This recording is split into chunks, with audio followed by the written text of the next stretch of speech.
So finally, we have reached the end of Techtober, and who better to end this crazy month of tech with than OnePlus.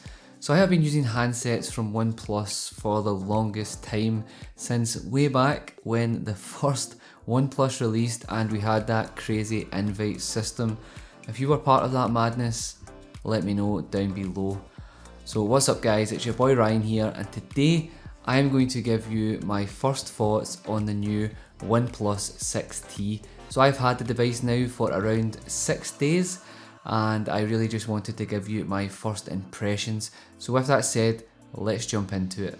Okay, so as always, let's start by taking a quick look at what is included inside the box. So other than the handset itself, we have a smoked gel case that will certainly come in handy.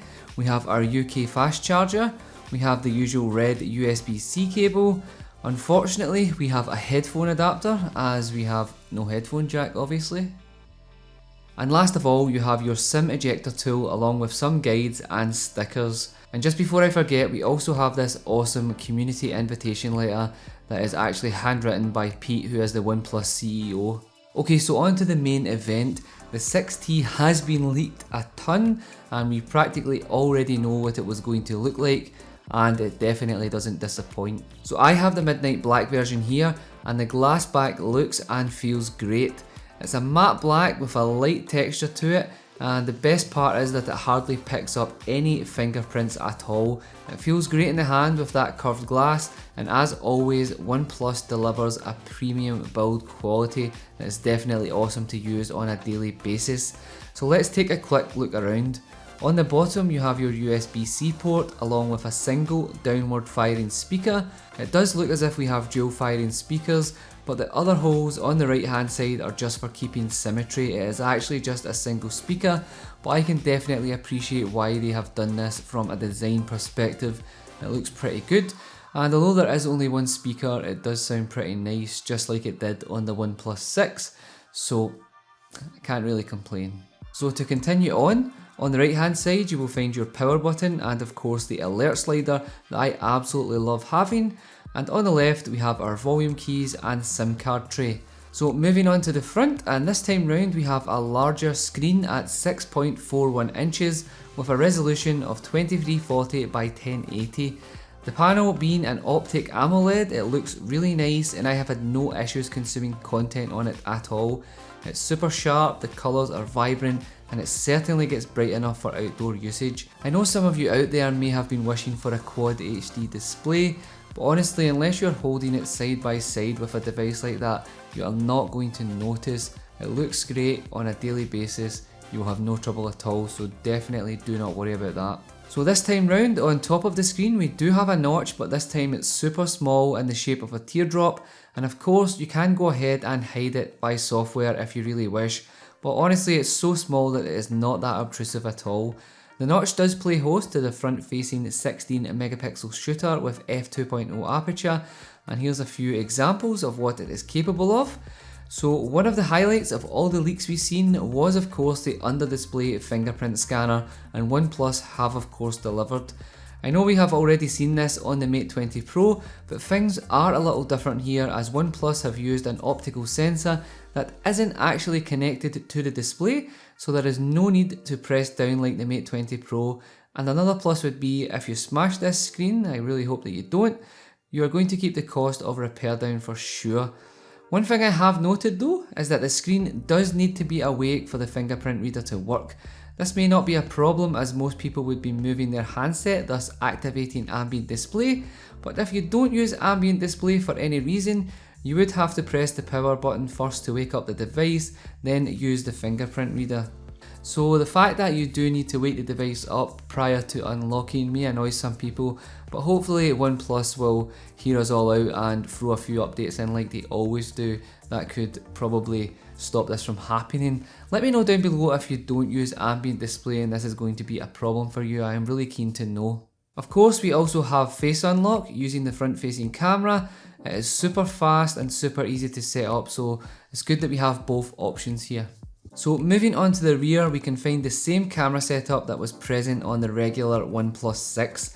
We have the primary 16 megapixel camera with an f1.7 aperture with OIS, and the secondary is still the 20 megapixel with no OIS, used for collecting depth information in portrait shots. While it's still the same setup, there have been a few tweaks made to the software to deliver better images all round, but especially in low light, with the new night mode added. It does a fairly good job of brightening up dark scenes, as you can see from the examples here, and honestly OnePlus have done a pretty good job here, but I would say it still maybe needs a little work, so I'm excited to see how this evolves more with updates. With other manufacturers already adding night mode to their handsets, it would be good to see who has the best, so let me know down below if you would like a night mode specific comparison.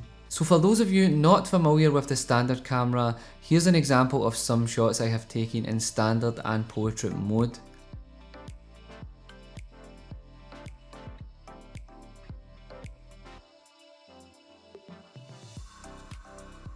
As for video, we still have 4K at 30 and 60 FPS, and honestly the footage it captures is lovely and the dynamic range is insane. I will link you to Danny Winget's video down below. He went to Disney for the day vlogging on the standard OnePlus 6 using 4K at 60 frames per second, and honestly it will give you the best example you could probably ask for, so definitely check that video out down below. Okay, so most importantly, and probably the reason why you are here, is to know what it's like to use this on a daily basis. Well, with the Snapdragon 845 on board, along with 8GB of RAM and 128GB of storage, it's an absolute pleasure, as you would expect. We have Oxygen OS with Android Pie, and as you would imagine, there is very little bloatware, and most additions that OnePlus offer, like the display gestures, are very useful. Gaming is also great on this device, especially with the newly updated gaming mode, allowing you to game without getting disturbed with calls and notifications. And as expected, all the games I tested ran silky smooth on this device. If you want to see a full gaming review where I test all the latest demanding games, show you temperatures, etc., then definitely let me know, as I would love to put that together for you. Okay, so let's talk about the battery, as the 6T does have a larger 3700 mAh cell, and it has gotten me through the day with no trouble at all thus far. But as always, of course, I would like to put this to the test over a few weeks and a few charge cycles, just to make sure that the readings I am getting are accurate before reporting back to you. But honestly, after using this for the last probably 5 to 6 days, it's gotten through the day with no trouble at all, so I don't think you'll have anything to worry about. Okay, so let's wrap this up. The OnePlus 6T is certainly a great looking and performing handset that delivers a pretty well-rounded package to the end user. The handset I have here is of course the 8GB of RAM variant, but it will also arrive with a 6GB option, with the base storage now starting at 128GB going up to 256GB. Unfortunately, I have no pricing as of yet, but when this video releases, I'm pretty sure we will already have some web pages, etc. live, and I will leave them linked below so that you can go ahead and check the pricing out. Hopefully it is still the usual awesome OnePlus pricing, as it would make this handset a pretty easy buy, but let's wait and see for that. So of course, like every other device, there were a few annoyances with this, one being the fact that there's no headphone jack, and obviously the single firing speaker, while it does sound good, is definitely not as good as dual firing speakers, but I can appreciate that there is a lot of tech inside here and some corners have to be cut to keep prices down to deliver these kind of handsets to the end user. So let me know down below what you think of the 6T. Is it everything that you were expecting, or were you expecting more? I definitely want to hear from you. As always guys, thank you so much for tuning in. Stay safe, be kind to each other, and I will catch you on the next one. Peace.